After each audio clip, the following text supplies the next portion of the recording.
Doctor Shampa Das Howrah Lok Sabha কেন্দ্রের মনোনীত প্রার্থী, আমাদের অত্যন্ত প্রিয় দরদি দিদি, দরদি নেত্রী।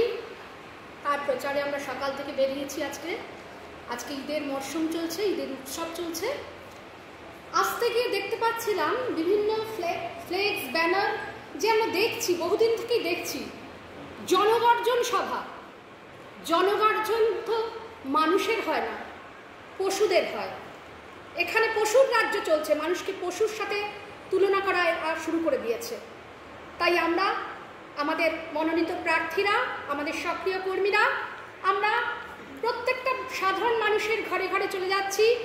আমাদের দলের প্রচার কার্যে আমাদের দলের যিনি সর্বপ্রধান ডক্টর মেহবুব সাকিব আমাদের নেতৃত্ব দিয়েছেন এইভাবেই, যে আমরা সাধারণের সাথে যেন মিশে থাকতে পারি। কেউ এখানে এসছি, শুনতে পেলাম দিদি আপনাদের আবার দেখা যাবে তো আজকে। তাদের মধ্যে ভীতি জন্মে গেছে, যে এই যে দেখলাম সন্দেশখালির ঘটনা, সাংসদের সেখানে যাওয়ারও সময় নেই। কিন্তু আমরা তাদের বলে এলাম, আমরা সেই দলের, আমরা যা করব আমাদের ঘরের মেয়ে, আপনাদের এই হাওড়া অঞ্চলের বাসিন্দা, আমাদের মনোনীত প্রার্থী ডক্টর শম্পা দাস ঠিক আপনাদের সামনে এসে পৌঁছে যাবেন। কারণ আমরা নতুন কিছু আনবার জন্যই কিন্তু হাজির হয়েছি।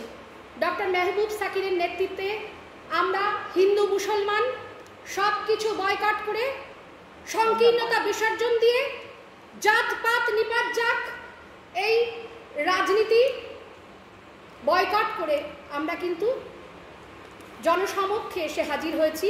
আমাদের একটাই জাতি, মানুষ জাতি। আপনারা ডক্টর শম্পা দাস মহাশয়াকে আপনাদের মূল্যবান এবং সুচিন্তিত ভোটটি দিয়ে জয়ী করবেন, এ ব্যাপারে আমরা অত্যন্ত আশাবাদী। উনি অত্যন্ত দরদি নেত্রী, জনদরদি মানুষ। উনি দীর্ঘদিন ধরে চিকিৎসায় ব্রতী। ওনার জীবনের স্বপ্ন মানুষের সেবা করা।